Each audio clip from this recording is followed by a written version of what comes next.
उनको तो सिर्फ फूल बरसा के कांवड़ ढोने में ही लगाए रखेंगे, उनको ये नहीं कहेंगे कि आप मंदिर के ट्रस्ट में आ जाओ। हिंदू ही प्रधानमंत्री, लेकिन हर जगह मुस्लिम का हवा मचा मचा मचा मचा के वो असल में उनको ST ST OBC को अधिकार नहीं देना है। उनको देश की 90% जनसंख्या को दूर रखना, उनको बड़गला के रखना हिंदू मुस्लिम बोल करके। बात में तो कहेंगे कृष्ण भगवान आपकी जाति के हैं जी, लेकिन जब आप भागवत कहने जाओगे तो कहेंगे कि आप कैसे नाम बदल के भगवत गीता कर रहे हैं। हमारा जो संवैधानिक अधिकार है वो हिंदू मुस्लिम होने में नहीं है।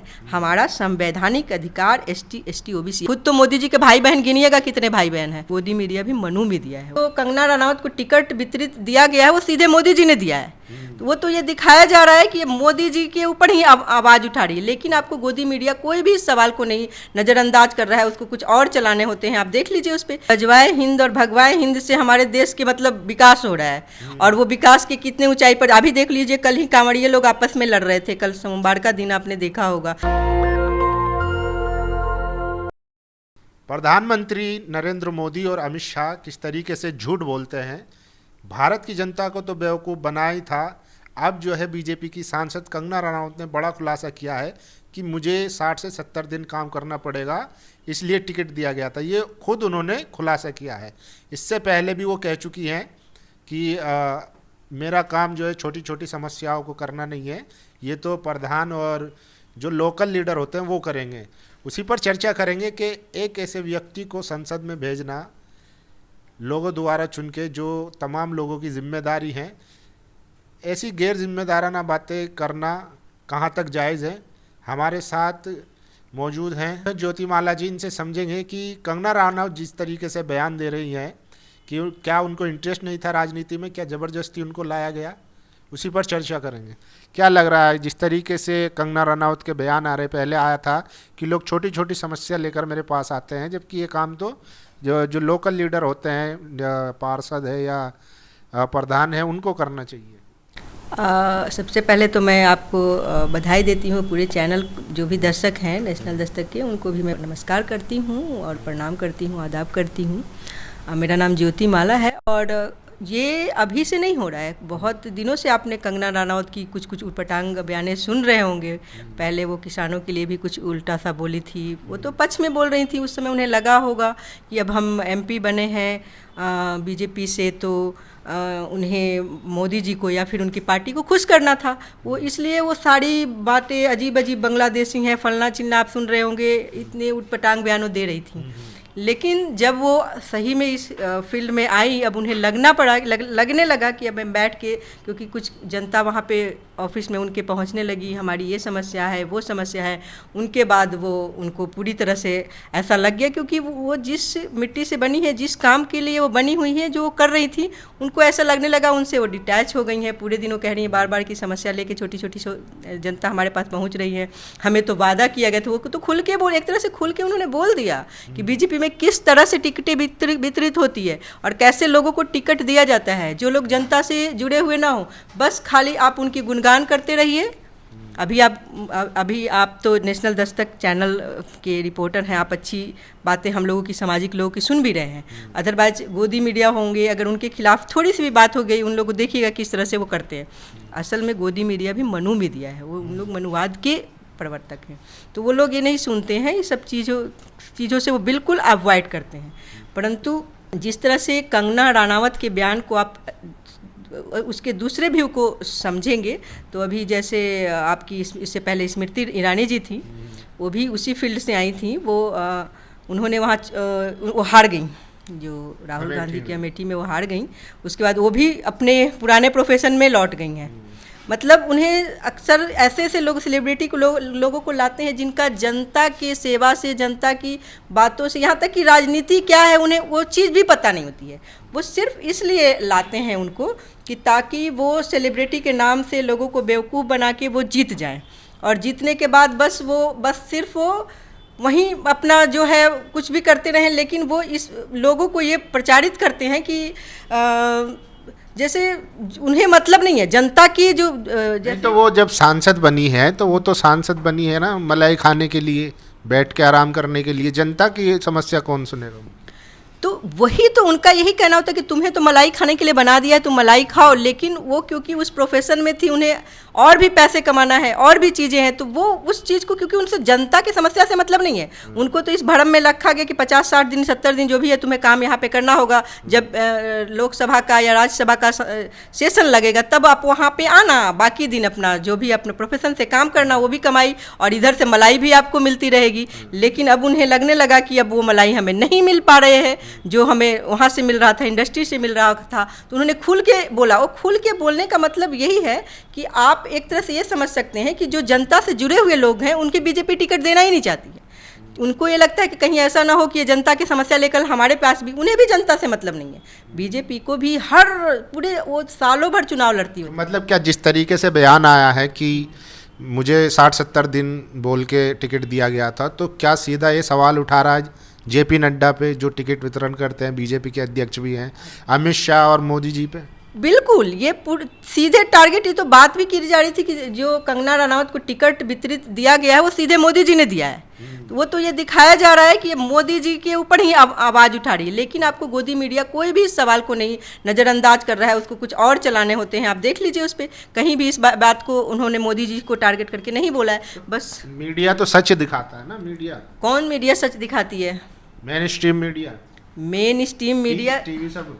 मेन स्ट्रीम मीडिया तो वो कहने के लिए चौथा स्तंभ है देश का, लेकिन अगर वो जिस दिन जो जनरल मुद्दे हैं उस पर वो बोलने लगेगी ना तो देश पूरा सुधर जाएगा। लेकिन वो नहीं चाहते, वो क्योंकि एक तरह से वो जनरल मीडिया एक तरह से मनु मीडिया है, वो पूरी तरह से बीजेपी को डिफेंस करेगी। यहाँ पर जो उनकी मनुवादी सोच को, उनके मतलब आप उसमें देखिएगा तो पूरे 90-95% वही लोग हैं जो 3% सो कॉल्ड कहते हैं ना, वो लोग वहाँ मौजूद हैं। और वो लोग किसी भी तरीके से ये नहीं चाहते हैं कि जो ST OBC और माइनॉरिटी के जो मीडिया वाले हैं, आप जैसे पत्रकार हैं, उनको वहाँ घुसने एंट्री नहीं देना चाहते हैं। क्योंकि वो अगर जिस दिन एंट्री वहाँ पे हो गया तो फिर वो उनका वर्चस्व खत्म हो जाएगा। वो अपना वर्चस्व बचाए रखने के लिए इन किन प्रकार जनता को दूसरे मुद्दों में भड़काए रखेंगे, लेकिन जो जनरल मुद्दा है उनसे वो भड़काते होते हैं, भड़का के रखते हैं। लेकिन आप कह रही हैं, लेकिन मीडिया तो, आप शायद मीडिया नहीं देखती हैं, टीवी चैनल, वो तो देश के लिए इतना काम कर रहा है।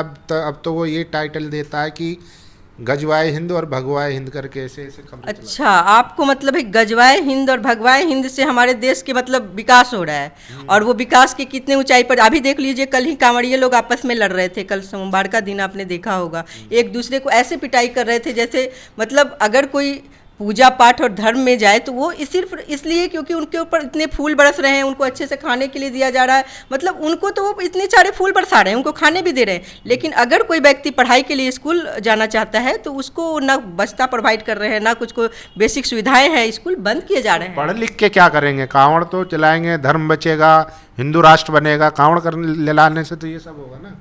लेकिन वो कांवड़ उठाने से और धर्म बचाने से किसको फायदा हो रहा है? क्या जितना सर्व समाज है हमारे देश की, जो 100% जनता है, उनको इसका कोई लाभ हो रहा है? क्या आपको मंदिर हो या जो भी मंदिर, मस्जिद, गुरुद्वारा, सब जगह उनकी हिस्सेदारी है? जो 90% क्या 100% जनसंख्या मान लिया जाए, 10% तो है ही, उनकी तो हिस्सेदारी है। लेकिन बाकी जनता का उसमें हिस्सेदारी है? उनको तो सिर्फ फूल बरसा के कांवड़ ढोने में ही लगाए रखेंगे। उनको ये नहीं कहेंगे कि आप मंदिर के ट्रस्ट में आ जाओ, आप मस्जिद के ट्रस्ट में आ जाओ। ये सब जगह आप देखिए ना, SDM और पुलिस कमिश्नर, पिछली बार तो मुख्यमंत्री खुद बरसाए थे फूल। इतना तो सम्मान दे रहे हैं, और क्या जरूरत है? मतलब आपका कहना मतलब है कि सम्मान से हमारे पेट भर जाएंगे? अभी मैं इधर रोड से आ रही थी, एक बेचारा जो हमारे ही समाज के ही तो लोग हैं, ST OBC, वो गटर में घुस करके वो सफाई किए जा रहा था। पूरे दिल्ली आप देख रहे हो, पानी पानी पानी पानी। अगर मैं हम दिल्ली राजधानी है ना, ये सब जगह पानी पानी, हर जगह एरिया में गटर खोल करके वो हमारे लोग, एक जगह मर भी गया। अभी कुछ यहाँ की बात है, पश्चिम बिहार की साइड में 2-3 लोगों का डेथ हो गया उसमें। इस पे तो ध्यान नहीं दे रहे हैं कि हमारे लोग उसमें, उनके डेथ हो जा रही है, उसको मशीन से सफाई किया जाना चाहिए। तो ये बस वो किसी तरह से बड़गड़ा के फूल बरसा के उनको, आपको उसमें आपको पैसे देने के लिए आगाह करेंगे। ये नहीं कहेंगे कि हमारे ट्रस्ट में आकर आप मंदिर में भी आपकी हिस्सेदारी है। हिस्सेदारी नहीं देना चाहते। अगर जिस दिन वो हिस्सेदारी हर चीज़ में दे दे, हिस्सेदारी तो मिल ही जाएगी बाद में। अभी फोकस करिए, मुसलमानों की आबादी बढ़ रही है, 2050 तक पूरा भारत मुस्लिम इस्लामिक राष्ट्र होगा। इसकी चिंता नहीं है आपको? अच्छा, आपको ऐसा लगता है कि हमारे देश में जब बीजेपी का शासन नहीं था, आज हमारे देश में किसका शासन है? हिंदू ही प्रधानमंत्री, हिंदू ही आपका जो विपक्ष का जो नेता है वो भी, यहाँ तक कि राहुल गांधी या कोई भी हो, जो सारे के सारे आप हिंदू ही दिख रहे हैं, मुस्लिम तो कहीं दिख भी नहीं रहे, लेकिन हर जगह मुस्लिम का हवा मचा मचा मचा मचा कि वो असल में उनको एसटी ओबीसी को अधिकार नहीं देना है, उनको देश की 90% जनसंख्या को दूर रखना, उनको बड़गला के रखना हिंदू मुस्लिम बोल करके, ताकि ये जो है ना, जो एसटी ओबीसी उन लोगों उनके पीछे पीछे घूमे हिंदू के राष्ट्र में। जब उनको ज़रूरत होती है कि जब उनको ज़रूरत होती है हिंदू मुसलमान करने की, तो हिंदू भी बना देते हैं उनको, और जब ज़रूरत होती है कि भाई हमें परशुराम जयंती मनानी है तो परशुराम जयंती भी मना लेंगे और आपको दरकिनार भी कर देंगे, और साथ साथ जब वहाँ पे जाओगे तो आप जैसे इटावा जैसी घटना भी कर देंगे कि भाई आप इस लायक ही नहीं हो कि मंदिर में आप पूजा भागवत कथा कर सको। बात में तो कहेंगे कृष्ण भगवान आपकी जाति के हैं जी, लेकिन जब आप भागवत कहने जाओगे तो कहेंगे कि आप कैसे नाम बदल के भगवत गीता कर रहे हैं। तो ये उनका दोहरा चरित्र है, ये कह करके वो हिंदू मुसलमान उनको सूट करता है। वो अगर जिस दिन क्योंकि उन्हें पता है आपको प्रधानमंत्री को जब वोट लेना होता है ना, तो कहेंगे मैं निचली जाति का बेटा हूँ जी, मैं तो बहुत निचला हूँ, मैं जी तेली हूँ जी, मैं फलना हूँ जी। और जब उनको ये होता है कि नहीं, जहाँ पे हमें हिंदू मुसलमान करना है तो वहाँ पे दंगे वाली बात करेंगे जी, ये फैला देंगे, वहाँ पे फैला देंगे कि यहाँ पे वो % वाले लोग जा रहे हैं, और जहाँ पे ज़रूरत होती है वहाँ पे निचला आपका बेटा बन जाते हैं। मतलब कि प्रधानमंत्री से भी अब दिक्कत हो गई। अगर एक ओबीसी जो चाय बेचता था वो आज देश को संभाल रहा है पिछले 12 सालों से, तो इसमें तो खुश होना चाहिए। तो ऐसा एक बात बता दीजिए, ये कब चाय बेचते थे?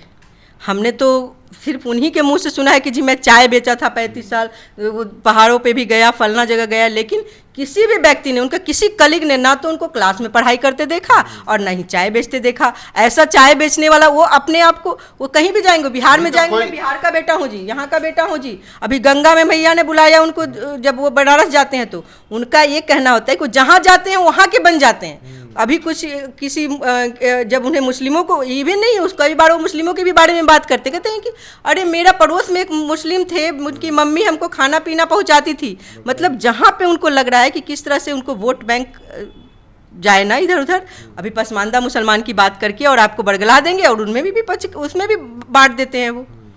तो ये आप जो सोच रहे हैं ना, हमारा जो संवैधानिक अधिकार है वो हिंदू मुस्लिम होने में नहीं है। हमारा संवैधानिक अधिकार एसटी ओबीसी, अगर मुस्लिम है चाहे सिख है ईसाई है, उसका भी संवैधानिक अधिकार। यही तो आप लोग जो है जातिवाद को बढ़ावा दे रहे हैं, समाज को बांटने का काम कर रहे हैं, जबकि अब जो है हिंदू राष्ट्र की बात होगी, हिंदू हित की बात होगी। आप देख नहीं रहे, लगातार जो है, जो कथावाचक हो या मुख्यमंत्री हो, कोई भी हो, लगातार यही कोई कह रहे हैं कि हिंदू राष्ट्र बनाएंगे। आपका कहना है कि हम जातिवाद कर रहे हैं, जातिवाद के खिलाफ आवाज़ को, ये जाति में हमने बांटा। जातियाँ जो 6700-6800 आप सुन रहे हो, जो जातियाँ बटी हो, किसने बनाई? अभी महान भागवत का भी कुछ दिन पहले ये बयान आया था एक, कि जातियाँ 6700 जो जातियाँ बनाई है वो पंडितों ने बनाया।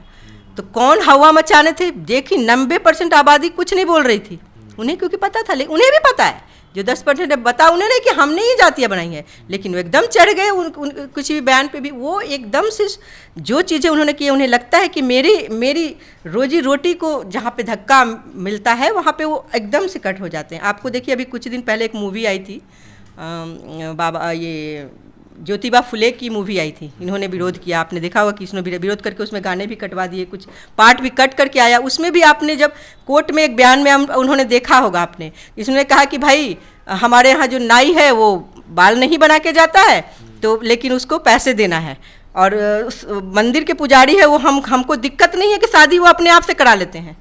उन्होंने ये बयान दिया कि शादी अपने आप से कराते हैं, उसको दिक्कत नहीं है, लेकिन उन्हें दक्षिणा नहीं मिलता है, उन्हें पैसा नहीं मिलता है, इसके दिक्कत है। तो उसमें डिफेंस में वकील ने कहा कि अगर बार बार आपके यहाँ जो दाढ़ी है वो आपने सेविंग करते हैं, तो बोला हाँ हम खुद सेविंग करते हैं। तो जब आप सेविंग खुद करते हैं तो उसका बार्बर को आप देते हैं, मतलब जो नाई है उसको आप पैसा देते हैं? तो बोला नहीं। तो जब आप वो काम नहीं किया, उसका मेहनताना नहीं मिला, तो शादी जब आप नहीं कराते हैं तो आपको पैसा कैसे मिले? वास्तविकता ये है कि ये धर्म की बात नहीं है, इनका धंधा है, धंधा है, इनका धंधा इसमें सुरक्षित रहता है। इसलिए हिंदू मुस्लिम करेंगे, और जहाँ पे इनको वोट लेने की बात आएगी वहाँ पे सब कुछ बन जाएंगे। तो ऐसे तो 2050 तक मुस्लिम राष्ट्र बन जाएगा भारत, अगर आप ही खिलाफ रहेंगे तो। आपका कहना है कि 2050 में मुस्लिम राष्ट्र बने कि हिंदू? बहुत तेजी से संख्या बढ़ा रहे मुसलमान। तो ये देश की जनगणना की कौन कर रहा है, कितनी गिनती है, ये कौन कौन दिखेगा, इसको क्यों नहीं, ये आपस में लड़ाई क्यों करवा रहे हैं? अगर हमें देश में किसकी कितनी आबादी बढ़ रही है, किसकी क्या हो रही है, खुद तो मोदी जी के भाई बहन गिनिएगा कितने भाई बहन हैं, अभी मैं हम कैमरे पे नहीं बताना चाहती हूँ, वो अपने बारे में तो नहीं बोलेंगे, लेकिन अगर किसी का बच्चा किसी आप अच्छे से न्यूट्रिशन वैल्यू, आप गुजरात में अब माल न्यूट्रिशन है, आपको पता है, बच्चे वहाँ मर रहे हैं, तो आप बच्चों की उसकी पे ध्यान नहीं दोगे, पढ़ाई पे ध्यान, अपने पढ़ाई लिखाई जहाँ पे अच्छी से हो रही है, जहाँ एजुकेशन अच्छी हो रही है, अपने आप वो परिवार खुद सुधर जा रहा है। अगर किसी जनसंख्या किसी भी जाति धर्म का हो, किसी का भी, ये नहीं कह रही कि किसी, आप शेड्यूल कास्ट में भी कई जातियों में होते हैं, बट उन्हें लगता है कि हमारा बच्चा आगे जन के हो सकता है बचेगा कि नहीं बचेगा, क्योंकि उन्हें लगता है कि हमारे पास न पोषण है न सब ये सब चीज़ें हैं, तो आप उनको न्यूट्रिशन प्रोवाइड कीजिए, उनको एजुकेशन दीजिए, अच्छी शिक्षा प्राप्त कीजिए, अपने आप अवेयर होंगे, जनता खुद जागरूक होगी, उनकी दिमाग में भूसा थोड़े बड़ा हुआ है, उनकी दिमाग, उनके पास भी उतना ही दिमाग है जो 16 से जो उसका सीसी होता है, उतना ही दिमाग उनके अंदर भी है, कोई अलग से दिमाग नहीं है, वो खुद से दिमाग दीजिए। लेकिन आप उनको ज़बरदस्ती ये दिखाते हैं कि, लेकिन अब जब जनसंख्या बढ़ाने की बात हो, पहले के ज़माने में या अभी के ज़माने में भी सबके पास है, कितने मुसलमान के पास आपको लगता है कि 3-4 बच्चों से ज़्यादा है? किसी के पास नहीं है, और ना हिंदू के पास है। आज वही लोग जहाँ पे लिटरेसी की कमी है, जहाँ एजुकेशन की कमी है, थोड़ी बहुत जनसंख्या अगर है भी ज़्यादा तो वहीं पे है। ये वो हिंदू मुसलमान की बात नहीं हो, किसी भी जाति धर्म के हो। चलिए, बहुत बहुत शुक्रिया हमसे बात करने के लिए। तो देखिए, आपने सुना ज्योतिमाला जी को, देखिए किस तरीके से भारत में धर्म के नाम पर सांप्रदायिकता फैलाई जा रही है, वहीं दूसरी तरफ पीछे के दरवाजे से SC ST OBC को या उनके आरक्षण को नुकसान पहुंचाया जा रहा है। बाकी आप लोग क्या राय है, अपनी राय जरूर दीजिए। शुक्रिया। दस्तक की आपसे गुजारिश है कि अगर इसको बचाना चाहते हैं तो नेशनल दस्तक को सब्सक्राइब करने के लिए रेड कलर के सब्सक्राइब बटन को दबाएं, फिर बेल आइकन की घंटी दबाएं। नेशनल दस्तक को बचाने के लिए बहुत जरूरी है कि हर खबर को शेयर करें, लाइक करें, कमेंट जरूर करें।